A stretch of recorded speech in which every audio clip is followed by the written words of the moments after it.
chumchuqqa qo'ymaydi, tuzog'ini bulbulga qo'yadi. Chunki bulbulda shirin nolasi bor, bulbulda suhani bor. Qarg'ani qag'irlagan hech kimga yoqmaydi-da.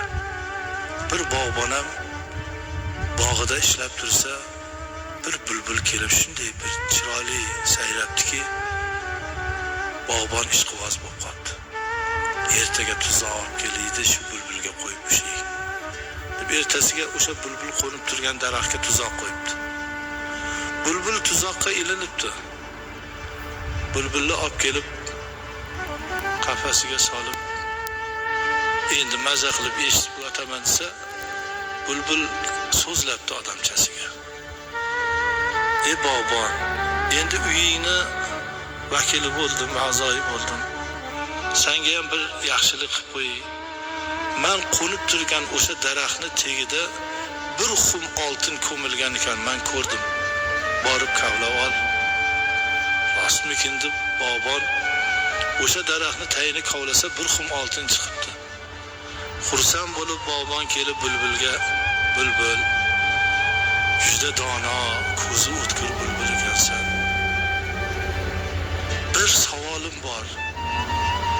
Shundoq ko'zingni o'tkirligi bilan yerni tagidagi xumni ko'ribsan.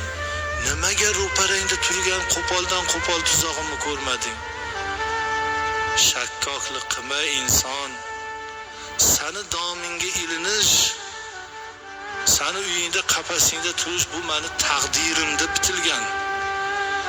Taqdirdagi bor ishga zukkolik, ko'zi o'tkirlik, chaqqonlik ketmaydi. Men degan zo'rlar bir yosh bolani ishini qilib qo'yishadi, taqdir bo'ladigan bo'lsa.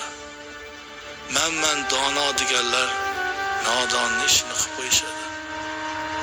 Taqdirdan qochib qutulib bo'lmaydi azizlar.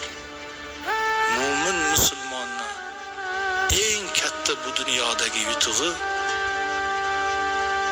taqdiri azalga iymon keltirishida.